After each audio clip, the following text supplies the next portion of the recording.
Hey guys, welcome to Tars37, and I'm reviewing this, which is the Flashpoint Page Punchers The Flash. So this thing is really cool, really blessed with its update. We got the DC and Mcfarlane logos up there. I love the packaging style it comes into. We have DC Direct and Page Punchers The Flash on the side, and then we have the awesome Flashpoint issue 1 there on the cover, or obviously the cover. And then we have Flash, the action figure there, which is pretty cool. And yeah, I like the little concept of this series too. And I like how this is packaged. I'll show that off in a second. It kind of like lifts easily, so you can repackage this, you can have it on your collection, you can open it up, read it, play with it, and you can just put it back up and seal it. So I think that's kind of fun. And then here we have the comic. It looks awesome. And then Flashpoint issue 1. Then here is the back here, which is pretty neat.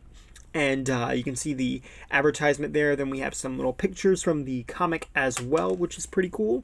Here's me just flipping through it a little bit, and overall this is really neat. Now, as for the Flash action figure, a lot of us were kind of disappointed because, you know, we kind of thought these were going to scale more with the 4-inch Marvel Retro series, and obviously these are a lot smaller. Overall, I think it's cool. You got a running hand, kind of more of a grip hand. It's got some nice detail, and you got the yellow boots there. I do think the figure looks a lot closer to the Rebirth design of Flash, especially on the face there, as it has the chin strap, as opposed to the Flashpoint Flash. Either way, I like the Rebirth look, so I don't mind that, but it does kind of feel a little weird when you kind of compare the two, but I don't know, it could just be like how it's painted too. It might not actually meant to be like that, but still, it looks pretty cool. And then in terms of articulation, you got a 360 at the head. You have, let's see, moves there. It's a little stiff. You got 360 the arms, and they're on a ball joint, so they swing out too. The legs take forwards and backwards, and then there's also torso articulation, so about 6 to 8 points of articulation. Not too bad for something of this size.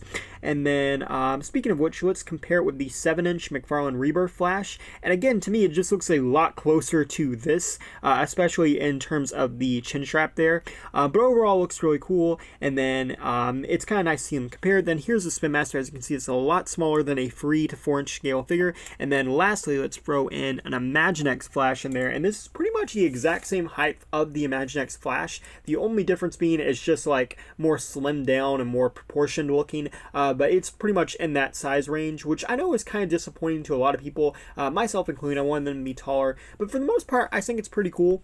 Number 2, these things are only $10. You get a comic, you get a figure, and it's a pretty well articulate figure, you know? It's a nice comic. I think this is a really fun combo for kids and collectors. It's definitely one of those things that is just a really good deal all the way around.